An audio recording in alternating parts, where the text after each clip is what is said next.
How y'all doing? Welcome back to another episode of Jared Nuzzy Podcast. I'm Sad. He's Pat. Welcome back to the show. Just want to say, as always, when we start the show, make sure you're liking the Facebook page, Jared Nuzzy Podcast, the YouTube page, Jira and Nuzzy Podcast. I've been corrected plenty of times about that. I apologize to all of the Jiras out there, especially you, Emily. Sorry about that. And so make sure you're liking and subscribing to the YouTube page, Jira and Nuzzy Podcast. Also at Jira and Nuzzy on Twitter. Got a lot of feedback on YouTube this week. That was pretty cool. Yeah. A lot of viewership up, which is great. You know, we appreciate it. Viewership's up. Still trying to get to that 50. That'd be awesome. But you know, whatever. We'll take what we can get. We appreciate everybody. Yeah, don't forget if you do subscribe, we will pick out at least one lucky, possibly two winners for that $50 gift card to Outback Steakhouse that we will give away at the live draft show. Which we encourage you to sign up. We just posted it on Facebook. If you want to sign up and go, we're going to be doing, the live draft show. Also give away a couple prizes, some free food. Yeah. We have a lot of fun. We're going to take some questions. It's going to be great. It's going to be the morning of the draft, Thursday, April 25th, around 10:30 a.m. Eastern. We'll be out there. And we welcome everybody to come out if they want to hang out. But we will be on Facebook Live. I know that's how many of people are going to be watching. We understand if you can't make it. That's all good. We want you to send in your questions whenever you want. We want to keep those draft questions for that day. And we have a few that have already come in. So just keep them coming in. And if you want to ask questions the day of, during the show, that'd be great too. And then we're doing that contest, top 15 draft. Your mock draft like we do, top 15, the most that get the most 15 right will get the $50 gift card to Outback Steakhouse. So that'll be fun. That'll be cool. So obviously a huge week in the NFL. Free agency started. All those trades went through. It's been a hectic week. It's been a whirlwind. It's been crazy. And, I don't think Adam Schefter slept since probably Sunday. Definitely not. Him and Ian Rappaport, all those guys, they don't sleep. We obviously had finally the Antonio Brown landed in Oakland. Le'Veon Bell signed with the Jets. We had the crazy Cleveland-New York trade, another one with OBJ heading to Cleveland. I think that's where we got to start, is that OBJ trade. The Giants get a first-round pick, a third-round pick in this year's draft, and safety Jabril Peppers, who's in his going into his, I believe, his third year. And he's Michigan, first round. Underachieved just a little, but I mean, he's still a great player. Could be a great player for them, and so that was a big deal. And I think the Giants got probably as much as they could have asked for if they were going to trade for OBJ. Especially when you look at what the Steelers were able or weren't able to get for Antonio Brown. Right. Obviously, circumstance a little bit different. Beckham's younger than Brown, but to get a first and third round pick and a solid young starter, I think they did well there. Obviously, OBJ pretty much wanted out of there. I think they're trying to clean up the locker room a little bit. They're going, they're rebuilding. They want to, probably bring in some better character guys and get that locker room straightened out. So talk about getting a mid-first rounder, third rounder, solid young safety. I think that's a pretty good deal for the Giants. I really do. And now, they got 2 first-round picks, the 6th and 17th overall.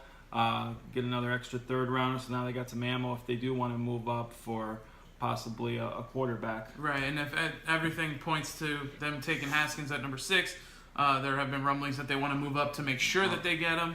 Now that, like you said, they have more ammo to do so.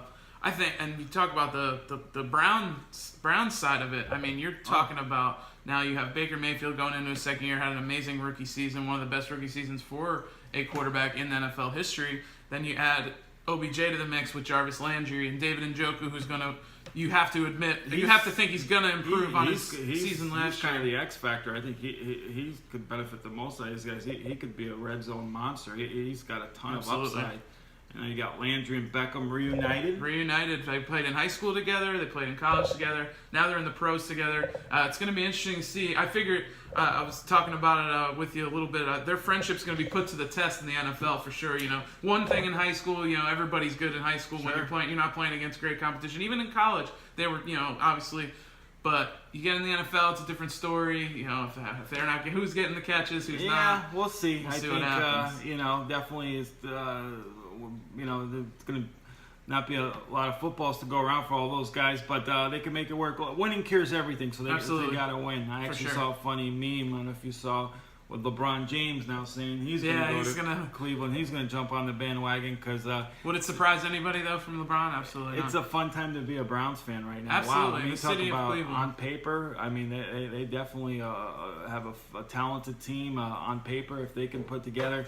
Rookie head coach, that's, I have some questions there with Freddie Kitchens, no head coaching experience, but... and a lot of personalities and egos in that locker room. Yeah. Now. And, I mean, we didn't even get a touch on the backfield. I mean, Nick Chubb had a great year last year as a rookie, and he's going to obviously be the lead back in that offense, at least for the first half of the year. Sure. Breaking news came down just a little bit ago about Kareem Hunt, who they signed for pennies in the offseason after his issues with the law and everything. He's getting an 8-game suspension. He will not appeal, so that's final inset. They'll be out for half the year. Yeah. But when Kareem Hunt gets back in the second half of the year, and that offense is absolutely loaded. Yeah, you have a fresh legs come in mid-season, and what a 1-2 punch that could be. Potentially, and possibly the best in the league at receiver. Yeah. And they improved the defense a little bit with Olivier Vernon. Getting a pass rusher. I expect them to address the defense a lot more in the draft. But Denzel Ward, good young corner. Yeah. So I mean, things are looking good in Cleveland. Well, the Browns went from 30-1 odds to win the Super Bowl, which was the highest they've had in probably forever. And then you get the Odell Beckham trade going, and the Olivier Vernon, and they went from 30-1 to 14-1. Wow. So they have, I think, the third or fourth best odds already now to win the Super Bowl. I consider them the favorite in the AFC North right now. Absolutely. I mean, you got to look at the Steelers. They're obviously backtracking, losing Antonio, losing Le'Veon Bell. The Ravens losing like 8 starters. And gaining Earl Thomas, which we'll get into a little later. And the Bengals are obviously a mess. The Browns are definitely the favorite in the North, and obviously we don't want to get too ahead of ourselves here, but neither of us would be surprised if we saw a Patriots-Browns AFC title game at this point, right?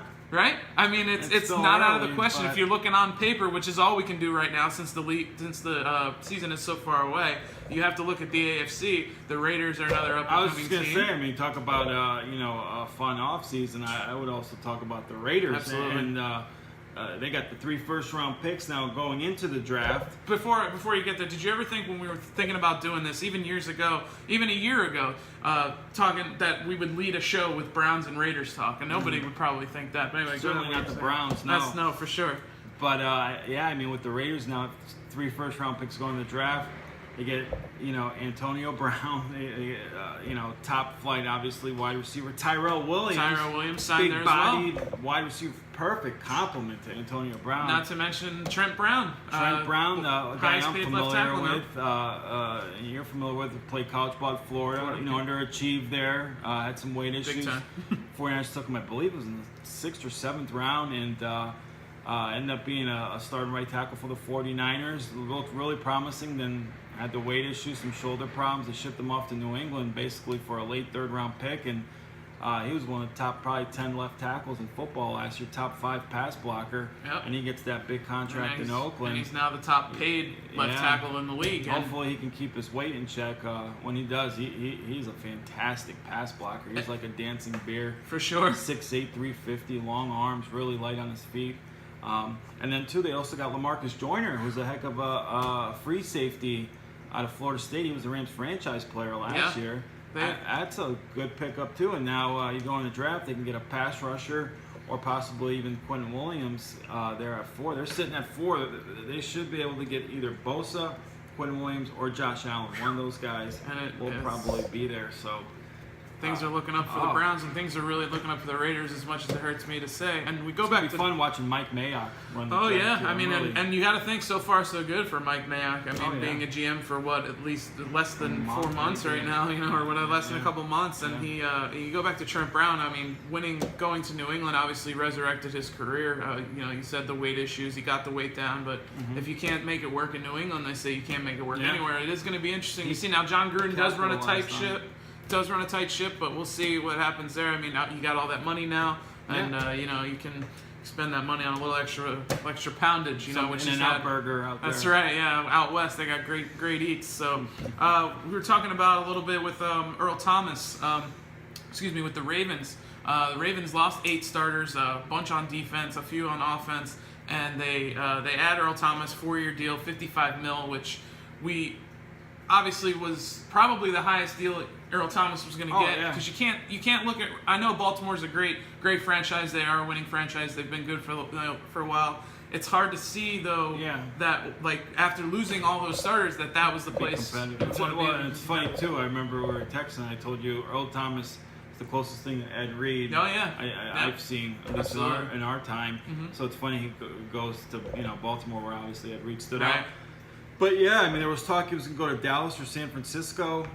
Yeah. That didn't obviously materialize, and it's kind of a head-scratching move because Baltimore didn't pay the money to re-sign C.J. Mosley, who's in his prime, and then they go out and then they do spend some money on an aging free safety, so it kind of baffled a little bit. I kind of don't see if the other Ravens maybe were going to do like a mini rebuild, but it shows that they're still trying to win. And obviously Earl Thomas, he got his money, and it'll be interesting to see how that materializes out there. And then San Francisco, I thought, was definitely going to be in the market for him, but turns out they didn't. But they did go out and they signed Quan Alexander, who's a heck of a young linebacker. Absolutely. He's only 24 years old. It's an interesting stat because they were talking basically he's Reuben Foster's replacement. Yeah. He's younger than Reuben Foster. Yeah, isn't that insane? And that is crazy. Been in the league 2 more years.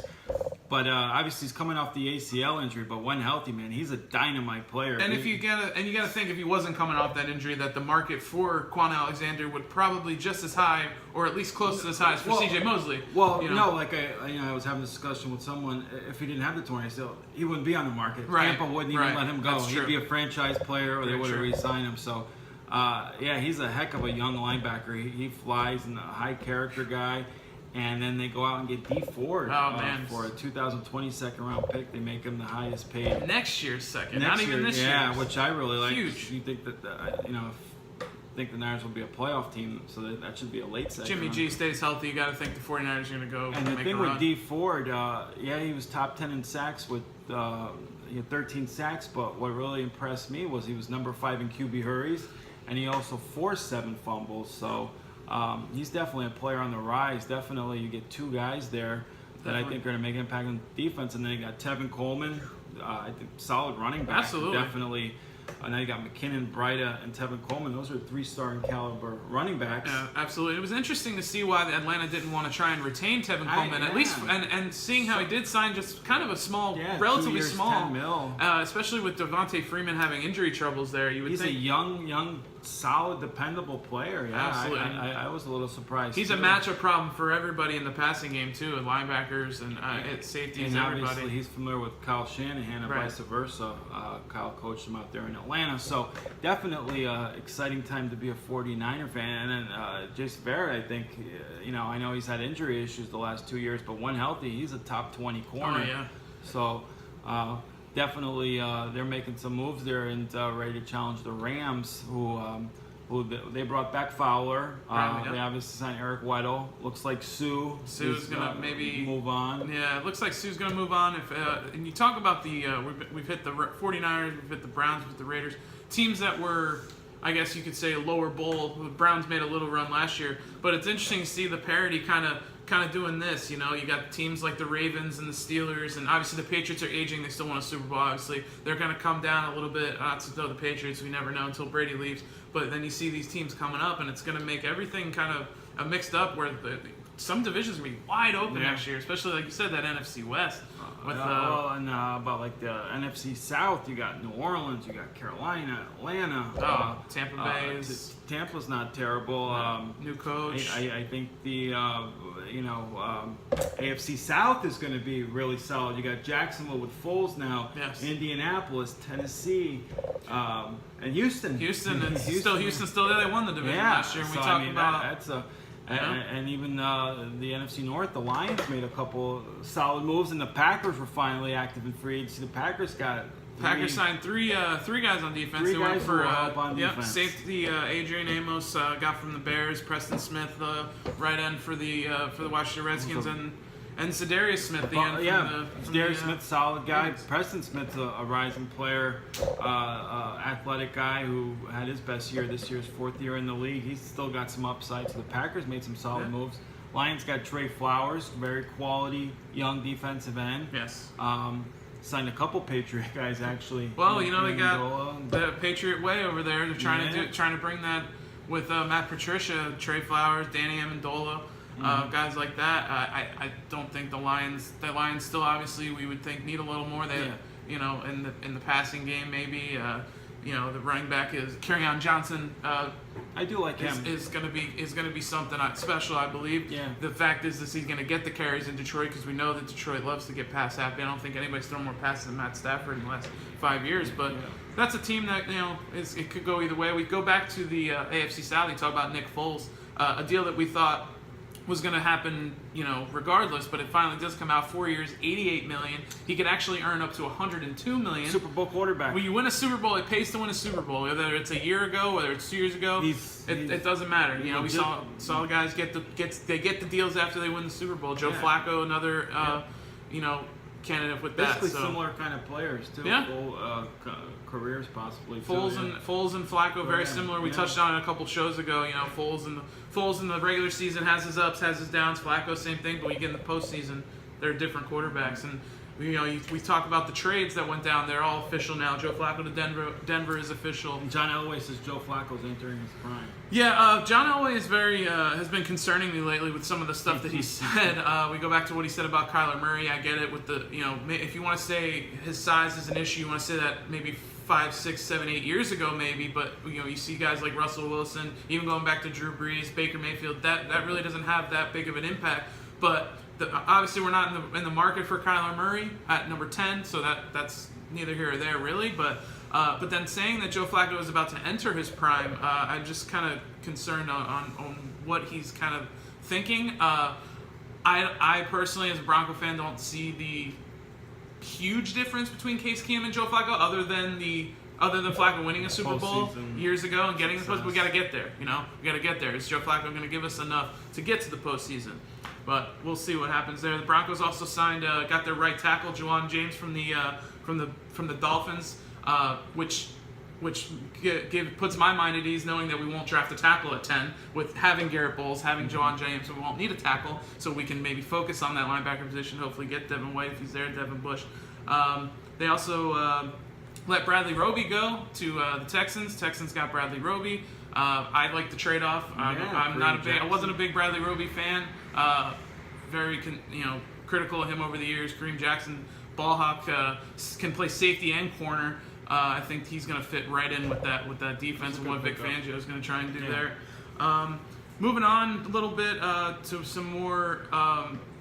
Let's see. What did we miss here? I feel like there's so much to get to. I mean, the Jets. We got Le'Veon Bell. How do we not talk about Le'Veon Bell yet? Le'Veon Bell, C.J. Mosley. They had Anthony Barr for about same like half a day, and then all of a sudden, he went back to Minnesota. But you get C.J. Mosley, one of the top inside linebackers in all of football. Great leader. He's going to bring some leadership and stability. Greg Williams running the show there too. In that defense, that's a good fit there. Browns fans know Greg now Williams. You got Jamal Adams and C.J. Mosley. You got a couple building blocks on defense. Absolutely. And Le'Veon Bell, who should fire his financial advisor. Absolutely. Immediately. I mean, Le'Veon Bell had a 5-year, $70 million deal on the table from Pittsburgh, I believe, before last season started.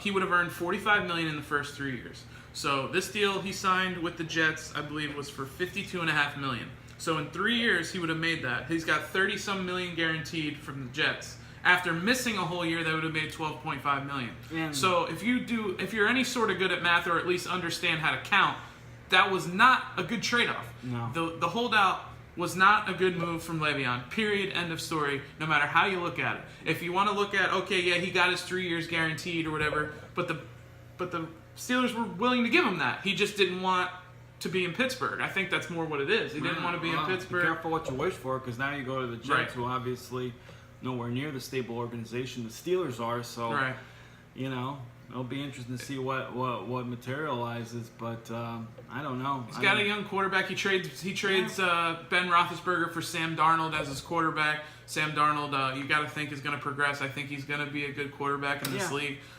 He's not Ben Roethlisberger right now, but I mean, their offensive line is not as good as the Steelers right. either, and obviously you won't have an Antonio Brown that opens up the running game. So, which is another guy you thought the Jets might go after to give Sam Darnold some targets. He's got Robbie Anderson, but I mean, I don't think Robbie Anderson is a top flight number 1 receiver over there, unless I'm missing somebody off the top of my head. So. And New York is a different beast. I mean, you can ask anybody that played in New York. If there's 3 or 4 games where Le'Veon Bell is having struggles, they're going to turn on him just like that. You wanted to come here, you wanted to make your money, okay, but you better produce. It doesn't matter. No one wants to hear the offensive line. No one wants to hear anything about injuries in New York. They want production. That's it. And it's one of the highest, if not the highest, tax state, too. So that money he got is going to be heavily taxed. Cost of living in New York is the highest, almost the highest in the country. I think Le'Veon Bell very interesting decision. Really made a boneheaded move, but yeah. What are you gonna do? I mean, he made his bed, and this is where he's at. I want to touch on another trade that's not too big, but Deshaun Jackson from Tampa Bay back to Philly, where he began his career. Him and Carson Wentz. Carson Wentz got another deep ball threat in Philly, and opposite of Alshon Jeffrey, who, to me, Alshon Jeffrey is kind of an older version of Mike Evans, in my opinion, with like how he's gonna be on the other side of Alshon now, and it's gonna be Deshaun Jackson. He can still fly. He can still light it up and go down the field, and make some catches. Absolutely, so that's a good move for Philly. It's definitely a good move for Philly. Golden Tate. Then the dominoes falling more, and ends up getting still a pretty decent contract. A big contract, really, for what he for the amount of time he's been in the league, and after getting traded last year from the Lions. To the Eagles, when you get traded mid-season like that, and you're a guy that's in the back end of your career, or it's hard to get that deal the next year, and he still got it, partly because the Giants had to pay somebody. They've lost everybody. OBJ's gone. And you got to have some weapons for your quarterback, whether it be Eli or a young guy that they bring in. Yeah. So they definitely had to get a receiver. Golden Tate's a good veteran presence too. And Golden Tate's a smart guy. He probably planned this from the whole beginning. Like, well, I'm just gonna sit back. Wait till somebody. I'm here for the money. I want money, and that's it. And he got his money, and he definitely got his money. We talk about like winners and losers of the offseason so far. We touched on the Browns. We touched on the Raiders being winners. The Jets got a lot of names, so you got to put that at least from a name base. They won the offseason a little bit. The Niners. Talk about teams that lost in this free agency. We talked about the Giants losing OBJ, losing Landon Collins, who we didn't touch on actually. Yeah. Landon Collins going to the Redskins for a mega deal. Highest paid safety. We have highest paid safety in the league. He said he's going to wear Sean Taylor's 21, which is pretty cool. Of course, Jabril Peppers will replace. Jabril Peppers replacing him, and obviously cheaper than Landon Collins, which helps their rebuild. But talk about the Steelers and the Ravens. Go back to that AFC North. It's going to be interesting to see. They have veteran presence at quarterback for the Steelers, obviously with Ben Roethlisberger, but it was clear that the ownership sided with him when it came to everything. Yeah. When it came to the Le'Veon Bell issue, obviously it was like, you can go, no problem. With Antonio Brown, we're taking Ben's side here, and so they're left with what they got. They got James Conner, Juju Smith-Schuster. Is he gonna be a number 1 type receiver? He looks more of like a slot guy that needs that outside presence. So we'll see what happens there. But the Steelers and Ravens right now are definitely trending backwards. Yep. And then you have the Browns trending upward. It's going to make that division very interesting. So. And the Colts, all this cap room. I know we kept talking about it every day. All this cap room over, I think, $100 million. $103 million they entered this offseason with. They didn't make any moves. They re-signed Pierre Desir, but they. This is a good free agent class, too. Very good. You really could have taken advantage of, and they didn't make any moves. I mean, you talk about you're a playoff team that was, 2 wins away? 2 wins away from the Super Bowl. And they've been 1 win away from the Super Bowl and they a couple years back and still didn't make it. And to their credit, they had a great draft last year. They just, crushed it in the draft, but I guess they're looking at just building their team through the draft. But, all that money. Well, you figure you'd sign at least a guy or two. You could have plugged a couple guys in.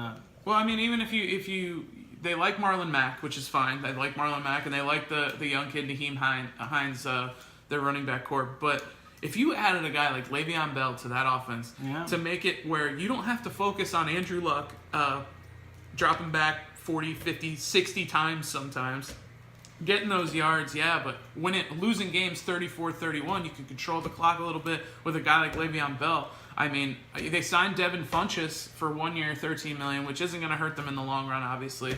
But that seemed like, well, we got to pay somebody, so let's just give Devin Funchess $13 million. Decent pickup. Decent pickup to put alongside T.Y. Hilton, open up a little more for him. Eric Ebron in the middle. It's just very puzzling to me. Like you said, they killed the draft last year. Darius Leonard, Quentin Nelson. And Hines, they like him. So I mean, it's just interesting. Maybe they're waiting until next year. But with Andrew Luck as showing that he's back and ready to go, you would think, all right, we're going to go full tilt. We're going to go after this thing. We like our coach. We like everything that's going on. But they didn't make any moves. And it was just very, very, very questionable decisions there. Yep. So I think we touched on everything off-season related for you. We do want to go back to what we're doing the live show Thursday, April 25th. Make sure you guys getting ready for that. Send in your questions. If you're on Facebook, go ahead and sign up, please. Yeah. Or if you do think you're going to come, please text myself or Sab or email us so we can kind of get a count for food. So we can kind of game plan for food and stuff like that and set it up. But definitely, if you're going, click the going button. Even if you're gonna go and be there for Facebook Live, we just want everybody to view and hang out with us, and that's gonna be a fun time. We can't wait for that. Couple special guests. Yeah, we never know. We can see what happens. There's a long time till then. We're over a month away, so we got a lot of stuff we can get going. And there. I want to thank Mike again for allowing us to do that, and everyone in Outback. So we're gonna have some fun. And it's gonna be a good time for sure. We'll keep you guys updated as the weeks progress. And next week we're gonna post our full mock draft. Yes. And we'll 32 team mock. 32 team mock. First round, and we'll discuss that on next week's show. We went away from the draft finally this week for you guys that were kind of getting And we'll do our official, I think, winners and losers for the free agency once the dust kind of settles over the weekend here. Yep, absolutely. So definitely maybe touch on the NBA playoffs. Playoff push is coming up in the NBA. I know it's kind of Warriors or bust in the NBA, as we all know. Nobody wants to admit that, but that's just what it is. Once the NBA comes down to an end, we'll preview the playoffs, stuff like that, and that'll be happening in future shows. Sorry, no baseball, Billy. Yeah, I apologize. Baseball is just not going to happen on this show unless something crazy happens. But it's baseball, so it probably won't. So thank you guys, obviously, for tuning in. Once again, make sure you like. We appreciate the views. Yes. The views. We're even showing up on feeds now on YouTube for popular shows. So that's cool.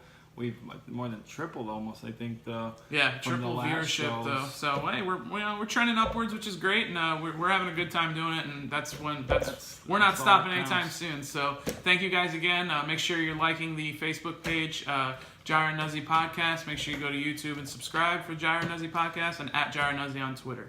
Thank you guys so much, and always remember. Asking all prime. We actually ran out of prime rib last night. Ooh, tough. Hey, get there early. Gotta get there early for the prime rib. You gotta ask it if you gotta ask. Medium well, That's right. It's a whole. Hey, it's a whole thing, and then you're stuck with a ribeye. You never know. Appreciate you guys again. Sirloin. That's right. See you guys.